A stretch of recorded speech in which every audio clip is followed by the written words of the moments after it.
Sextech Lab.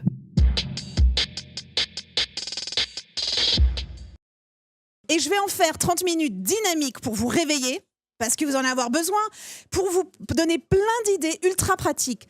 Moi, je m'appelle Sophie, je suis basée à Londres, je travaille dans le monde entier et j'aide les entreprises comme les startups à innover en leur donnant des outils de design. C'est-à-dire que j'adapte les outils de design au contexte de l'entreprise. Donc, j'ai adapté le design thinking spécial vous, spécial hackathon, vous avez que 2 jours. Donc, j'ai soigneusement choisi ce que j'allais vous donner pour que vous puissiez le faire. J'adorerais vous dire, allez faire une longue étude ethnographique et passer 1 semaine dans la pièce avec vos utilisateurs à observer ce qu'ils font soir après soir. Je sais que vous n'avez pas le temps. Alors du coup, le design thinking, à votre avis, c'est quoi? Qui a vaguement entendu parler de ce que c'est? Vaguement. Alors gardez la main en l'air. Je sais, c'est dur, il est tard. Au-delà du vaguement, est-ce que si vous avez une définition, restez la main en l'air. Ok. Si au-delà de la définition, vous êtes capable de me dire la définition dans le micro, gardez le bras en l'air. Une demi-courageuse, vas-y, dis-moi. C'est appliquer des méthodes du designer à des gens qui sont plus issus d'autres milieux. Et du coup, c'est l'observation, la création de personnages et des exercices en fait appliqués à l'innovation. L'application, donc la transmission d'outils du design à d'autres disciplines, c'est pas mal du tout. Qui d'autre avait une définition? Vas-y. C'est pour la dimension d'empathie, le fait de se mettre à la place de l'utilisateur pour inventer son produit et innover. Ah, tu vas voir, tiens, tu as gagné un chocolat spécial venu de Londres avec moi en Eurostar. Vas-y. Pardon, c'est vegan? Tu peux regarder sur le paquet. Vas-y, donne-nous la définition. Alors, je pense que c'est une méthode d'innovation et de créativité centrée sur les besoins des utilisateurs. Une méthode d'innovation et de créativité. Tu as mérité un joli chocolat avec l'Union Jack. Alors, on va voir si vous avez raison. Vous avez toute raison dans une certaine mesure et on va mettre ça en contexte. D'abord, cette histoire de réflexion de dessin, design thinking, c'est assez récent, c'est 2006. C'est Tim Brown qui a créé un studio qui s'appelle IDEO. IDEO aide énormément les entreprises dans l'exploration de projets très précis. Ils prêtent tout leur cerveau à une équipe pour passer d'une idée à un prototype, à un début de réalité. Et ce sont effectivement des techniques d'exploration intégrées dans la façon dont l'organisation fonctionne. C'est-à-dire qu'on va utiliser ces outils de design, on va les sortir du studio de design, on va les sortir de la palette, que ce soit l'UX designer, le visual designer, les concepteurs, rédacteurs, et on va les intégrer dans la pratique entière de l'entreprise. Ce qui est capital quand l'entreprise essaye d'innover. Alors si vous êtes une start-up, l'entreprise essaye d'innover, l'entreprise, c'est vous et l'argent de vos parents. Si vous êtes une entreprise comme L'Oréal ou comme AXA ou comme Société Générale avec lesquelles j'ai travaillé, vous êtes un monstre qui a aussi besoin d'innover parce que la compétition est là et qui a besoin de complètement changer les méthodes qu'ils utilisent puisque celles qu'ils utilisaient jusqu'à présent ne sont pas adaptées. C'est une exploration méthodique du problème puis de la solution. Or, un problème, c'est quoi ? Un problème, c'est un problème. C'est un problème, c'est un problème. Un problème, ça peut se regarder via un télescope, de très loin, pour essayer de cerner à quel point il est grand. Ça peut se regarder via un microscope pour arriver au niveau du globule, du microbe, de l'atome, de tout ce qu'on veut. Un problème peut se regarder d'en dehors, de dedans. Et fondamentalement, la question du problème, c'est également qui a ce problème ? Et quand est-ce qu'ils ont ce problème? Et où est-ce qu'ils ont ce problème? Et à quelle fréquence? Quand on explore le domaine du problème, on va chercher tout ça. On va aller prendre son télescope, on va aller prendre son microscope et on va surtout essayer de savoir qui a le problème. Est-ce que jusqu'à présent, vous me suivez? Oui. Putain, quand est-ce qu'on commence? Allez, Dédé, hop, ça va à peu près? Vous êtes à peu près réveillés? Ok, on continue. Pour explorer ce domaine du problème, donc ces outils du design thinking, la première des choses, c'est que le design thinking admet qu'on est humain et qu'on est donc baisé, parce qu'on est biaisé. Ce qui fait de nous qu'on est humain, c'est qu'on a ces biais culturels, sociologiques. Il y a une longue liste. Regardez sur Wikipédia la liste des biais psychologiques. Ils sont inévitables. Vous avez beau être super malin et vous dire non, mais moi je sais que je suis biaisé, donc je vais activement contre-biaiser mon biais pour être débiaisé, pour ne pas baiser. Ils sont complexes, ils sont cachés et ce sont des obstacles quand on crée pour l'autre. Parce que le fondamental de l'action du design thinking appliqué à l'innovation, appliqué au hackathon, c'est que quelque part, vous allez vous servir vous allez faire quelque chose pour vous, pour améliorer votre vie, votre quotidien, vos amis, vos relations, la vie de votre mère. Mais fondamentalement, c'est pas vous qui allez faire vivre votre boîte. Vous n'allez pas tous les mois acheter des millions d'articles, faire des millions de téléchargements pour vous garder en business. Donc, il faut que vous designiez pour l'autre. Et c'est là où l'empathie va vous aider pour essayer de contrecarrer ces biais. On parle beaucoup d'empathie et je vous invite à regarder cette définition. Il y en a des centaines, tout le monde a la sienne, selon l'angle où vous prenez. Dans le design thinking, ça c'est la définition d'Indy Young, on considère qu'une bonne empathie, c'est un état d'esprit neutre.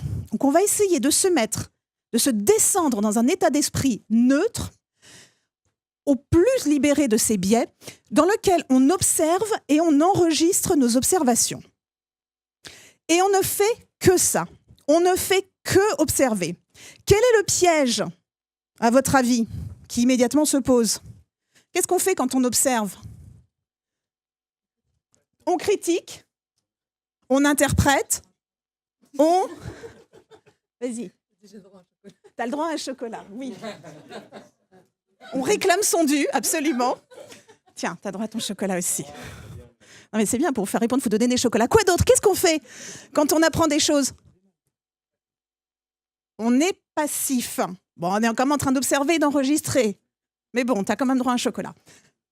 C'est bien, vous êtes bons ce soir. J'ai eu raison de m'arrêter chez Marks & Spencer. Cet état d'esprit, effectivement, on va essayer de ne pas sauter l'étape observation. On va essayer de ne pas sauter l'étape enregistrement.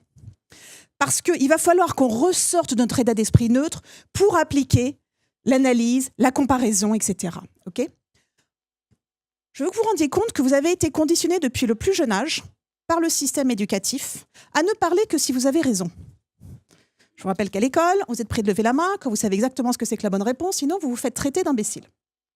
C'est encore à peu près vrai, en tout cas ça l'était quand j'étais jeune, et c'est pas si vieux que ça. En entreprise, un conseil qu'on entend très souvent, c'est « approche ton boss avec des solutions, pas des problèmes, c'est comme ça que tu auras une promotion ».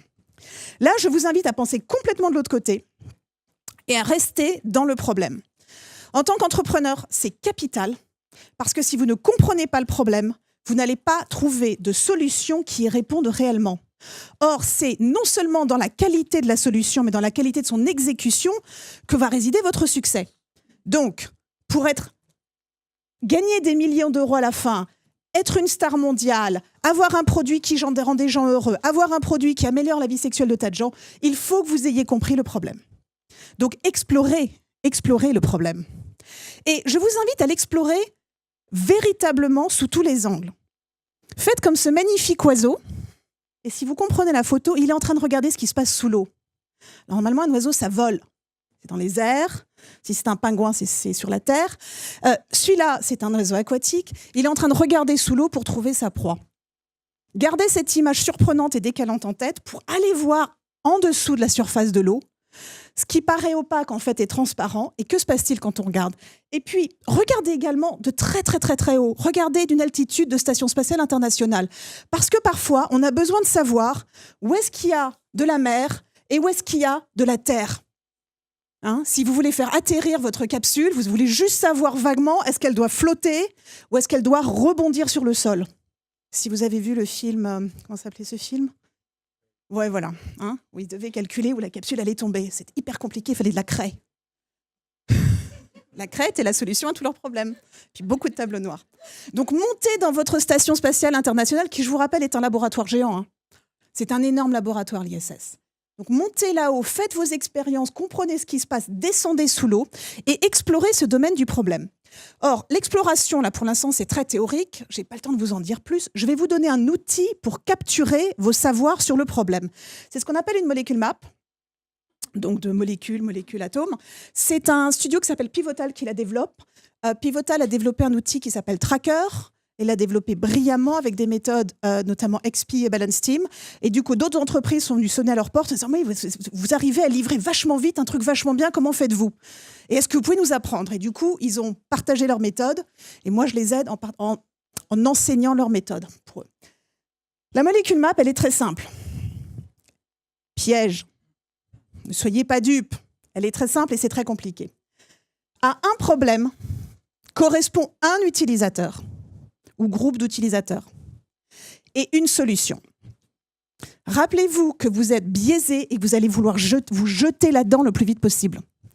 Mais explorons la molécule map et comment la faire. Quand vous allez étudier votre projet, quand vous allez revenir, ça me ferait super plaisir demain de voir plein de molécules map un peu partout. Alors, je vous propose cette question, ce problème. Comment faire du transport 24 heures sur 24 entre le continent et la Grande-Bretagne de grand volume et de biens et de personnes? Et puis, on va sauter un peu dans le temps, on va repartir 20 ans en arrière, 30 ans en arrière. Un réel problème de grand volume de biens et de personnes. L'utilisateur, tous les visiteurs des pays et les hommes et femmes d'affaires. C'est un peu tout le monde, mais c'est pas tout le monde. Mettez jamais que c'est tout le monde. Sinon, la première chose que je vais vous dire, mon neveu qui a 18 mois, c'est ton audience. Là, il va dire, ah bah non. Ma grand-mère qui a 90 ans, c'est ton audience. Ah bah non. Donc, soyez précis. La solution, c'était quoi la solution? Un tunnel, bravo, de chocolat. J'attendais voir si elle allait dire autre chose. Donc, un problème très spécifique. Qu'est-ce qu'ils auraient pu faire d'autre qu'un tunnel? Ils auraient pu faire un pont. Ils auraient pu faire... Qui a gagné le chocolat? J'ai oublié, t'es là. Bouf, pardon. Il y en avait un autre.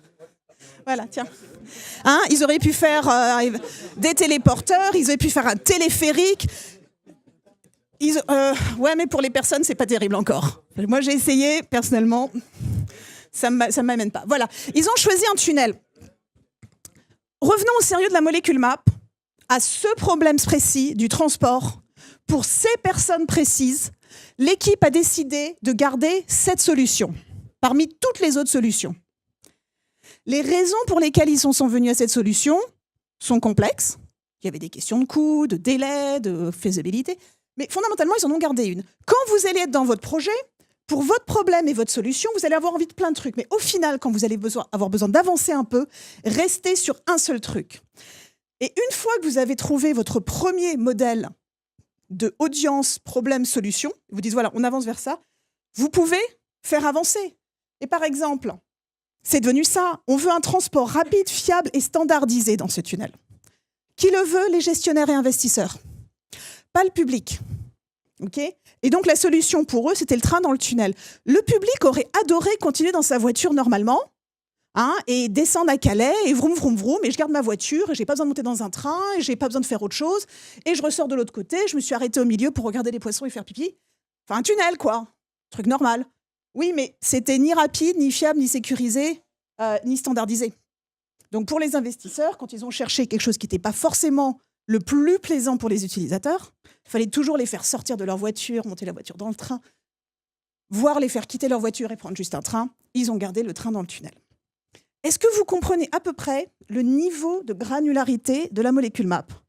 À peu près, je ne comprends rien. Quand est-ce que c'est fini? Allez-y. 1, 2, 3. Voilà. Je vous invite à jouer avec ce modèle, avec tous les produits qui ont du succès. Vous devriez être capable, si le produit a du succès commercial, à le synthétiser sur une molécule map. Ce n'est pas forcément facile, parce que très vite, on est un peu plombé par de multiples audiences et de multiples facettes du produit. Le secret, c'est de faire de multiples molécules map pour chaque produit. Parce que chaque molécule map, fondamentalement, va devenir un business model. Oui. Ah, pardon. Je devrais essayer de faire laser plutôt. Voilà. Donc, molécule map. Premier outil, comme vous voyez, c'est très simple, un papier, un crayon. Oui. Bah, regarde, parce que si ça se trouve, les mêmes audiences... Je vais te donner un exemple de même produit et 2 molécules map. Si tu te souviens, alors pareil, on part dans le temps. BlackBerry Messenger. Il a été fait, le besoin, c'était de donner un outil de télécommunication ultra sécurisé pour les entreprises et uniquement leurs employés. Et la solution, BlackBerry Messenger. Or, BlackBerry s'est rendu compte au bout d'un moment qu'il y avait un énorme trafic de téléphones revendus et qui était utilisé avec des forfaits prépayés. Et là, ils se sont dit, mais qu'est-ce qui se passe? On est une solution entreprise. Comment ça, ils prennent des forfaits prépayés? Or, à l'époque, c'était avant les WhatsApp et tout ça. La solution, c'était soit les SMS, donc les textos, soit BBM. Or, il y a toute une audience qui s'est rendue compte que BBM, c'était pas très cher. Une fois qu'on était tous dessus, on pouvait discuter entre copains. Tout à coup, les utilisateurs, c'était des gens qui avaient plein d'amis et de petits moyens. Leur problème, c'était de dire la même chose à tout le monde en même temps, le plus vite et le moins cher possible. Et la solution, c'était BBM. Et tu peux faire pivoter, mais du coup comprendre comment ça marche. Mais pas essayer de prendre un chausse-pied et de le forcer dedans. Ça va être inévitablement, tu vas essayer à un moment donné. Premier outil, la molécule map. Essayez juste pour jouer et vous pouvez la faire évoluer, oui. De ce qu'on a. C'est-à-dire que parfois, tu peux partir de ta solution et te dire, est-ce que j'ai un utilisateur ? Et est-ce que je le connais bien ? Et est-ce que j'ai le problème de cet utilisateur que je connais parce que j'ai étudié cet utilisateur ? Idéalement, je vous dirais, techniquement, partez du problème. Mais inévitablement, on va partir de la solution parce qu'on a été formaté pour penser en matière de solution sans casser le processus mental en passant par le problème. Le design thinking explore le problème. Rester dans le problème, c'est extrêmement inconfortable. Le conseil que je vous donne et que j'ai donné à toutes les équipes, c'est tant que c'est inconfortable, vous n'avez pas assez exploré le problème. Le jour où vous allez commencer à vous dire « Ah ouais, non, mais c'est bon, mais je comprends ce domaine, je comprends le problème qu'ont les gens », c'est le moment de passer à la solution. Donc c'est beaucoup plus long qu'on ne le croit. C'est extrêmement inconfortable d'explorer un problème, je vous rassure tout de suite. C'est le signe que vous êtes bien au bon moment. L'autre outil que je veux vous donner, c'est les personas. Celui-là, qui est un résumé de tout ce qu'on sait sur l'utilisateur. Alors moi, de formation, de pratique, je suis UX designer. Donc l'utilisateur, c'est mon Dieu, je le sers, j'apporte ses besoins dans l'équipe, dans l'entreprise. J'ai besoin de résumer ce que je sais de lui, qui au début est ce que je pense savoir de lui, et puis après, avec la recherche, je le complémente. Je vais aller apprendre par des entretiens, par des entrevues. Je vous invite à parler avec vos utilisateurs au moins toutes les semaines. Si vous êtes entrepreneur et que vous ne parlez pas à vos utilisateurs toutes les semaines, vous allez vous planter. Alors oui, je sais, toutes les semaines, c'est très fréquent et ça fait très peur. Justement, raison de plus. Ça permet de transformer les conversations parce que tout à coup, au lieu de dire « Ouais, j'ai envie de mettre ce truc-là en bleu », vous allez vous demander « Oui, mais est-ce que Lucille, mon utilisatrice, elle le veut en bleu ? Ou est-ce que Gaspard, mon autre utilisateur, il a vraiment besoin de ce truc-là, là, maintenant ? Mon unité de développement que j'ai disponible, est-ce que j'ai intérêt à l'investir dans le rose ou dans le bleu ? Si vous ancrez sur les personas, vous allez y arriver un petit peu mieux. Et voilà un exemple de persona que j'avais fait avec une équipe. On l'a fait en réunion, donc c'est moche. C'est pas fait pour être beau, c'est fait pour capturer ce qu'il y a dans la tête, de sorte qu'on puisse se souvenir « Ah oui, Jay, déjà, c'est lequel ?» Et c'était une équipe qui tient une école de langue, une école d'anglais, et qui cherchait à redévelopper l'application, notamment pour ses écoles en Chine. Donc c'était des portraits des utilisateurs chinois. Et voilà, un d'entre eux, c'était cette personne qui a besoin de passer, de jump a hurdle, de dépasser un obstacle. C'est un examen d'entrée à l'université, c'est une qualification pour progresser dans l'entreprise. Des utilisateurs avec un besoin très, très, très spécial. Ça nous a permis, vous voyez, on en avait d'autres, c'était une photo du mur à la fin, en segmentant leur audience de tout ce qu'ils, avec tout ce qu'ils savaient, ça nous permettait de nous restreindre. Et au début, on a dit, bon, on ne peut pas tous les faire à la fois, on va en choisir un. Alors, lequel vous cause le plus de problèmes ou lequel vous semble être le marché le plus intéressant ? Faites une persona, papier, crayon, mais au moins faites-en une. Je vous mets au défi de jeter ce que vous avez dans la tête sur le papier et de voir ce qui reste. Et au fur et à mesure de vos entretiens, de ces entretiens hebdomadaires avec vos utilisateurs, rayez, complétez, recommencez. Les personas sont dynamiques. Ce n'est pas gravé dans le marbre avec une statue. Ça évolue en permanence puisque vous apprenez en permanence. Une fois le problème cerné, vous pouvez commencer à explorer les solutions. Okay ? Et rappelez-vous, tout est hypothèse, tout doit être validé. Restez dans cet esprit inquisiteur d'exploration perpétuelle. C'est ça l'état d'esprit de l'entrepreneur. Grande curiosité, prototyper tout le temps. Et vous ne demandez pas comment le faire à grande échelle. Ça, c'est la dernière des questions. On ne met à échelle que ce qui marche. Pour l'instant, vous ne savez pas ce qui marche. Vous ne savez que, tiens, peut-être que ce truc-là plairait à mon utilisateur. Et surtout, pensez à faire évoluer vos idées de solutions avec ce que vous apprenez. Parce que souvent, je vois des équipes, oui, on va voir les utilisateurs toutes les semaines. Et qu'est-ce que vous faites de ce que vous apprenez ? Ah ouais, non, mais c'est trop de boulot, on ne peut pas le faire. Ouais, mais non, gars. Si tu apprends qu'il y a des trucs qui ne marchent pas et que tu ne fais pas des changements, t'étonnes pas que tu te plantes. Donc, quelques phrases clés pour explorer avec vos utilisateurs. Posez les questions de cette façon-là. Dites-moi plus sur. L'erreur fatale, c'est de ne pas assez explorer. L'utilisateur va vous dire « Ah oui, ce truc-là, ouais, c'est pas mal, je m'en suis servi une fois, mais bon, j'ai jamais recommencé. » Ah tiens, dites-moi plus sur cette fois où vous en êtes servi. Et quand, et avec qui, et combien de fois, et quelle fréquence, toutes ces questions. Je ne pose pas la question « Pourquoi ?» parce que ça peut être très agressif, mais on peut explorer. On peut aussi dire « Ah quoi, quel genre de... Ah, dites-moi plus, quel genre d'expérience ça a été, quel genre d'activité avez-vous fait avec ça ?» La personne vous dit « Oh là là, ton application, c'était pas mal, mais c'était vachement pénible. » Quoi comme pénible? C'est une méthode qu'on appelle le clear language qui demande quoi et quel genre d'eux pour explorer. Ça permet d'explorer très très gentiment et très rapidement et d'aller au fond de la chose. Parce que le pénible pour une personne n'est pas forcément la définition que vous en avez. Donc essayez de comprendre que me dit cette personne quand elle dit pénible. Est-ce que pénible c'est j'ai eu l'impression d'être un idiot? Est-ce que pénible c'est oulala, tu sais, ça m'a fait peur, ça avait l'air vachement compliqué? Pénible c'est les instructions, c'était complètement à l'inverse de ce que je m'attendais. Quel genre de pénible? Quoi d'autre? Et qu'est-ce qui freine ou bloque? Explorer les points douloureux. Toujours, toujours, toujours. En résumé, maintenant que vous allez décoller et que vous allez faire des trucs géniaux, appliquez cette empathie pour explorer le problème. Descendez autant que se peut dans cet état d'esprit neutre. C'est très dur et ça s'améliore avec la pratique. Je vous préviens tout de suite, vous allez voir, au début, on reste 30 secondes et puis après, non, il faut que je fasse sens. Donc, quand on explore le problème et les solutions, état d'esprit neutre, on essaye de limiter ses biais, on explore et on documente. Puis, on revient dans son soi et on analyse ce qu'on a documenté. D'abord, cerner le problème et tâtonner méthodiquement. Le principe, c'est de tâtonner. Le tout, c'est d'avoir de la méthode. Merci.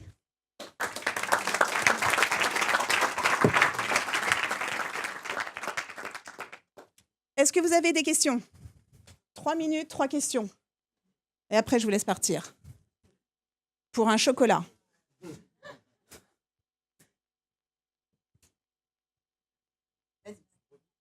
Oui, tu veux que je revienne en arrière?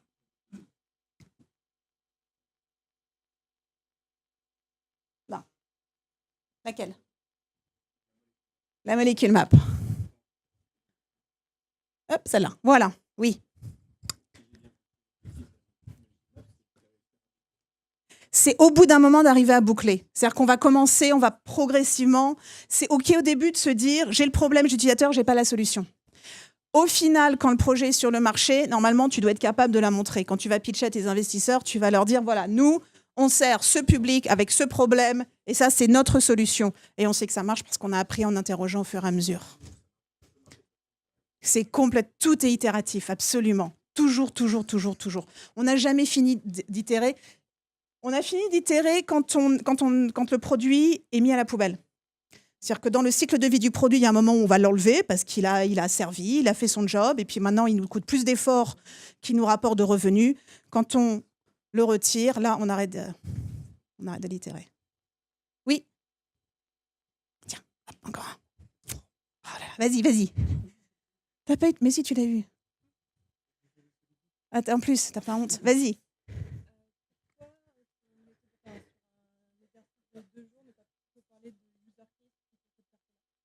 Alors, pourquoi sur un exercice de 2 jours? Voilà. Quand on parle de persona, et surtout en particulier ce modèle-là, la persona, c'est la template, c'est le format de capture d'idées. Je te mets au défi, quel que soit ton aperçu de ton utilisateur, de déjà le mettre sur papier. Alors, en persona, alors la terminologie, il y a 2 mots pour parler de ce profil qui est complété par des hypothèses et non pas de la donnée validée. On parle de proto-persona, souvent. Il y a un autre terme aussi, des néo-persona, tout le monde dit ça. Je ne suis pas là pour faire de la didactique. Alors, la proto-persona, c'est que quand c'est vos hypothèses, mais dès que vous l'avez validée, c'est plus une proto, c'est une vraie. Faites-moi déjà ça. Vous allez voir que vous savez rien et qu'il faut apprendre, donc vous allez trouver vos appels. Et ce week-end, j'attends de vous que vous appeliez des gens, des amis, des clients, des contacts, et que vous leur posiez des questions. Et jetez sur une feuille de papier. Et quand je parle de changer les discussions également, au lieu de dire « Ah oui, moi je veux faire telle fonctionnalité », dites-vous « Est-ce que Jay il a besoin de cette fonctionnalité ?» Et parfois la réponse « C'est non ». Du coup c'est bien, on a gagné plein de temps et plein d'argent, on peut faire autre chose. Oui. Est-ce que vous pouvez avoir un chocolat? Pourquoi est-ce que je devrais te donner un chocolat? T'as demandé? Quel genre de question c'était? C'était une demande gratuite. Oui, tu peux avoir un chocolat. C'était vos dernières questions? Une dernière pour la route? Bon, allez-y, ça allait être géniaux alors. Vous êtes prêts? Vous êtes plein d'idées? Vous êtes plein de problèmes? Vous êtes plein de biais? On y va alors. Et de molécules.